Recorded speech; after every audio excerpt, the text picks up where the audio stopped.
नियम भंग के कारण अर्जुन का वनवास एवं उलूपी और चित्रांगदा के साथ विवाह।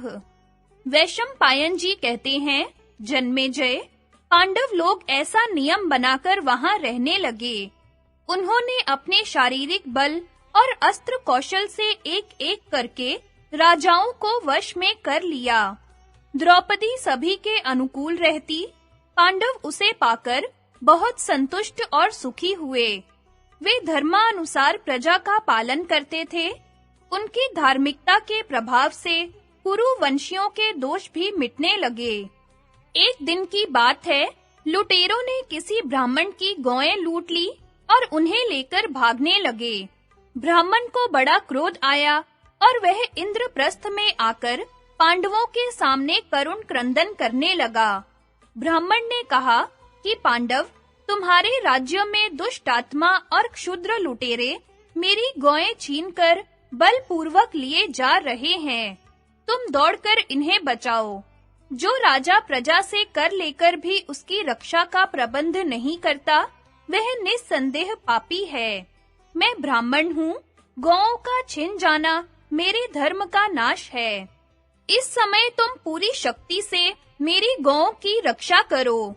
अर्जुन ने ब्राह्मण का करुण क्रंदन सुनकर उन्हें ढाढ़स बंधाया, परंतु उनके सामने अड़चन यह थी कि जिस घर में राजा युधिष्ठिर द्रौपदी के साथ बैठे हुए थे, उसी घर में उनके अस्त्र शस्त्र थे। नियमानुसार अर्जुन उस घर में नहीं जा सकते थे। एक और कौटुंबिक नियम, दूसरी ओर ब्राह्मण की करुण पुकार। अर्जुन बड़े असमंजस में पड़ गए। उन्होंने सोचा कि ब्राह्मण का गोधन लौटाकर आंसू पोंछना मेरा निश्चित कर्तव्य है। यदि मैं इसकी उपेक्षा कर दूंगा तो राजा को अधर्म होगा, हम लोगों की निंदा होगी और पाप भी लगेगा। दूसरी ओर प्रतिज्ञा भंग करने से भी पाप लगेगा, वन में जाना पड़ेगा। अच्छी बात है, मैं ब्राह्मण की रक्षा करूंगा। कोई रुकावट हो तो रहे। नियम भंग के कारण कितना भी कठिन प्रायश्चित क्यों ना करना पड़े, चाहे प्राण ही क्यों ना चले जाएं, इस दीन ब्राह्मण के गोधन की रक्षा करना मेरा धर्म है और वह मेरे जीवन की रक्षा से भी अधिक महत्वपूर्ण है। अर्जुन राजा युधिष्ठिर के घर में निसंकोच चले गए। राजा से अनुमति लेकर धनुष उठाया और आकर ब्राह्मण से बोले, ब्राह्मण देवता जल्दी चलो, अभी वे दुष्ट अधिक दूर नहीं गए हैं, उनसे गोधन का उद्धार कर लाएं। थोड़ी ही देर में अर्जुन ने बाणों की बौछार से लुटेरों को मारकर गौएं ब्राह्मण को सौंप दी। नागरिकों ने अर्जुन की बड़ी प्रशंसा की, कुरुवंशियों ने अभिनंदन किया। अर्जुन ने युधिष्ठिर के पास जाकर कहा, भाई जी, मैंने आपके एकांत गृह में जाकर प्रतिज्ञा तोड़ी है, इसलिए मुझे 12 वर्ष तक वनवास करने की आज्ञा दीजिए, क्योंकि हम लोगों में ऐसा नियम बन चुका है। यकायक अर्जुन के मुंह से ऐसी बात सुनकर युधिष्ठिर शोक में पड़ गए। उन्होंने व्याकुल होकर अर्जुन से कहा, भैया, यदि तुम मेरी बात मानते हो, तो मैं जो कहता हूँ सुनो। यदि तुमने नियम भंग किया भी है, तो उसे मैं क्षमा करता हूँ। मेरे अंतःकरण में उससे तनिक भी दुख नहीं हुआ। तुमने तो बहुत अच्छा काम किया। बड़ा भाई स्त्री के साथ बैठा हो, तो वहाँ छोटे भाई का जाना अपराध नहीं है। छोटा भाई स्त्री के साथ बैठा हो, तो वहाँ बड़े भाई को नहीं जाना चाहिए। तुम वनवास का विचार छोड़ दो, न तो तुम्हारे धर्म का लोप हुआ है और न मेरा अपमान। अर्जुन ने कहा, आप ही कहते हैं कि धर्म पालन में बहानेबाजी नहीं करनी चाहिए। मैं शस्त्र छूकर सच-सच कहता हूँ कि अपनी सत्य प्रतिज्ञा को कभी नहीं तोड़ूंगा। अर्जुन ने वनवास की दीक्षा ली और 12 वर्ष तक वनवास करने के लिए चल पड़े। अर्जुन के साथ बहुत से वेद वेदांग के मर्मज्ञ, अध्यात्म चिंतक, भगवत भक्त, त्यागी ब्राह्मण, कथावाचक, वानप्रस्थ और भिक्षाजीवी भी चले। स्थान-स्थान पर कथाएं होती। उन्होंने सैकड़ों वन, सरोवर, नदी, पुण्य तीर्थ, देश एवं समुद्र के दर्शन किए। अंत में हरिद्वार पहुंचकर वे कुछ दिनों के लिए ठहर गए। ब्राह्मणों ने स्थान-स्थान पर अग्निहोत्र की स्थापना कर ली। स्वाहा स्वाहा की गंभीर ध्वनि से सारा वन प्रांत गूंज उठा। एक दिन अर्जुन स्नान करने के लिए गंगा जी में उतरे। वे स्नान तर्पण करके हवन करने के लिए बाहर निकलने ही वाले थे कि नाग कन्या उलूपी ने कामासक्त होकर उन्हें जल के भीतर खींच लिया और अपने भवन को ले गई। अर्जुन ने देखा कि वहां यज्ञ अग्नि प्रज्वलित हो रहा है। उन्होंने उसमें हवन किया और अग्निदेव को प्रसन्न करके नाग कन्या उलूपी से पूछा, सुंदरी, तुम कौन हो? तुम ऐसा साहस करके मुझे किस देश में लाई हो? उलूपी ने कहा, मैं ऐरावत वंश के कौरव्य नाग की कन्या उलूपी हूँ। मैं आपसे प्रेम करती हूँ।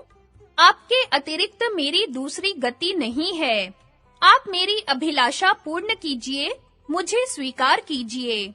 अर्जुन ने कहा, देवी, मैंने धर्मराज युधिष्ठिर की आज्ञा से 12 वर्ष के ब्रह्मचर्य का नियम ले रखा है। मैं स्वाधीन नहीं हूँ। मैं तुम्हें प्रसन्न करना चाहता तो हूँ, परंतु मैंने अब तक कभी किसी प्रकार असत्य भाषण नहीं किया है। मुझे झूठ का पाप न लगे, मेरे धर्म का लोप न हो, ऐसा ही काम तुम्हें करना चाहिए।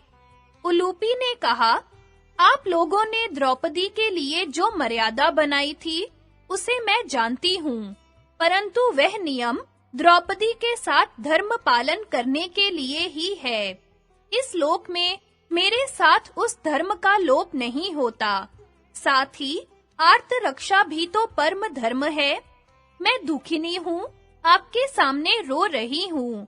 यदि आप मेरी इच्छा पूर्ण नहीं करेंगे, तो मैं मर जाऊंगी। मेरी प्राण रक्षा करने से आपका धर्म लोप नहीं होगा, आर्त रक्षा का पुण्य ही होगा। आप मुझे प्राण दान देकर धर्म उपार्जन कीजिए। अर्जुन ने उलूपी की प्राण रक्षा को धर्म समझकर उसकी इच्छा पूर्ण की और रात भर वहीं रहे। दूसरे दिन वे वहां से निकलकर हरिद्वार में आ गए। चलते समय नाग कन्या उलूपी ने अर्जुन को वर दिया कि किसी भी जलचर प्राणी से आपको भय नहीं होगा। सब जलचर आपके अधीन रहेंगे। अर्जुन ने वहां की सब घटना ब्राह्मणों से कही। तदनंतर वे हिमालय की तराई में चले गए। अगस्त्य वट, वशिष्ठ पर्वत, भृगुतुंग आदि पुण्य तीर्थों में स्नान करते, ऋषियों के दर्शन करते विचरण करने लगे। उन्होंने बहुत सी गौएं दान की तथा अंग वंग और कलिंग आदि देशों के तीर्थों के दर्शन किए। जो कुछ ब्राह्मण अर्जुन के साथ रह गए थे, वे भी कलिंग देश की सीमा से उनकी अनुमति लेकर लौट पड़े। अर्जुन महेंद्र पर्वत पर होकर समुद्र के किनारे चलते-चलते मणिपुर पहुंचे। वहां के राजा चित्रवाहन बड़े धर्मात्मा थे। उनकी सर्वांग सुंदरी कन्या का नाम चित्रांगदा था। एक दिन अर्जुन की दृष्टि उस पर पड़ गई। उन्होंने समझ लिया कि यह यहाँ की राजकुमारी है और राजा चित्रवाहन के पास जाकर कहा, राजन, मैं कुलीन क्षत्रिय हूँ। आप मुझसे अपनी कन्या का विवाह कर दीजिए। चित्रवाहन के पूछने पर अर्जुन ने बतलाया कि मैं पांडुपुत्र अर्जुन हूँ। चित्रवाहन ने कहा कि वीरवर, मेरे पूर्वजों में प्रभंजन नाम के एक राजा हो गए हैं। उन्होंने संतान न होने पर उग्र तपस्या करके देवाधिदेव महादेव को प्रसन्न किया। उन्होंने वर दिया कि तुम्हारे वंश में सबके एक-एक संतान होती जाएगी। वीर, तब से हमारे वंश में वैसा ही होता आया है। मेरे यह एक ही कन्या है, इसे मैं पुत्र ही समझता हूँ। इसका मैं पुत्री का धर्म के अनुसार विवाह करूंगा, जिससे इसका पुत्र मेरा दत्तक पुत्र हो जाए और मेरा वंश प्रवर्तक बने। अर्जुन ने राजा की शर्त मान ली। विधि पूर्वक विवाह हुआ। पुत्र होने पर अर्जुन राजा से अनुमति लेकर फिर तीर्थ यात्रा के लिए चल पड़े। वीरवर अर्जुन वहां से चलकर समुद्र के किनारे-किनारे अगस्त्य तीर्थ, सौभद्र तीर्थ, पोलोम तीर्थ, कारंधम तीर्थ और भारद्वाज तीर्थ में गए। उन तीर्थों के पास के ऋषि मुनि उनमें स्नान नहीं करते थे। अर्जुन के पूछने पर मालूम हुआ कि उसमें बड़े-बड़े ग्रह रहते हैं जो ऋषियों को निगल जाते हैं। तपस्वियों के रोकने पर भी अर्जुन ने सौभद्र तीर्थ में जाकर स्नान किया। जब वहां मगर ने अर्जुन का पैर पकड़ा, तब वे उसे उठाकर ऊपर ले आए। परंतु उस समय यह बड़ी विचित्र घटना घटी कि वह मगर तत्क्षण एक सुंदरी अप्सरा के रूप में परिणत हो गया। अर्जुन के पूछने पर अप्सरा ने बतलाया कि मैं कुबेर की प्रेयसी वर्गा नाम की अप्सरा हूँ। एक बार मैं अपनी 4 सखियों के साथ कुबेर जी के पास जा रही थी। रास्ते में एक तपस्वी के तप में हम लोगों ने विघ्न डालना चाहा। तपस्वी के चित्त में काम का तो उदय नहीं हुआ, परंतु उन्होंने क्रोधवश शाप दे दिया कि तुम 5 मगर होकर 100 वर्ष तक पानी में रहो।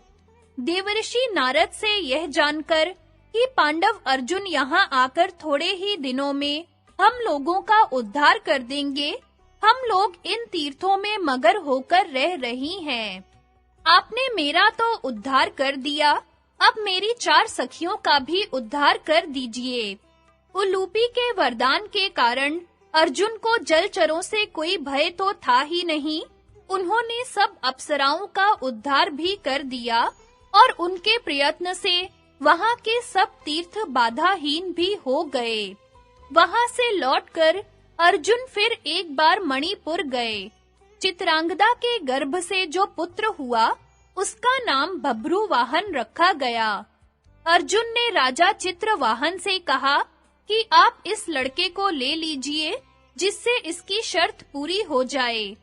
उन्होंने चित्रांगदा को भी बभ्रुवाहन के पालन पोषण के लिए वहां रहने की आवश्यकता बतलाई और उसे राजसूय यज्ञ में अपने पिता के साथ इंद्रप्रस्थ आने के लिए कहकर फिर तीर्थ यात्रा के लिए गोकर्ण क्षेत्र गए। दक्षिणी समुद्र के उत्तर तटवर्ती तीर्थों की यात्रा करके अर्जुन पश्चिमी समुद्र के तटवर्ती तीर्थों की यात्रा करने लगे। जब वे प्रभास क्षेत्र में पहुंचे, तब भगवान श्री कृष्ण को वहां उनके आने का समाचार मिला और उन्होंने उसी समय अपने परम मित्र अर्जुन से मिलने के लिए प्रभास क्षेत्र की यात्रा की। नर और नारायण के मिलने से आनंद की बाढ़ आ गई। दोनों परस्पर गले मिले, कुशल मंगल, तीर्थ यात्रा और उसके कारण के संबंध में विस्तार से बातचीत हुई। कुछ समय के बाद दोनों मित्र रैवतक पर्वत पर जाकर रहने लगे। वहां श्री कृष्ण के सेवकों ने पहले से ही सब प्रकार की सजावट एवं खाने-पीने, सोने, घूमने की सुविधा कर रखी थी। वहां भगवान श्री कृष्ण की ओर से अर्जुन का राजोचित सम्मान और तरह-तरह से मनोरंजन किया गया। रात को सोने के समय अर्जुन अपनी यात्रा की बातें सुनाते रहे। वहां से रथ पर सवार होकर दोनों मित्र द्वारका गए। अर्जुन के सम्मान के लिए द्वारकापुरी के उपवन, महल, सड़कें सब सजा दिए गए थे। यदुवंशियों ने बड़े उत्साह के साथ अर्जुन का स्वागत सत्कार किया और अपनी स्थिति, पद और योग्यता के अनुसार उनका अभिनंदन किया। द्वारकापुरी में वे भगवान श्री कृष्ण के निज मंदिर में ही ठहरे और दोनों अनेक रात्रियों में एक साथ ही सोए।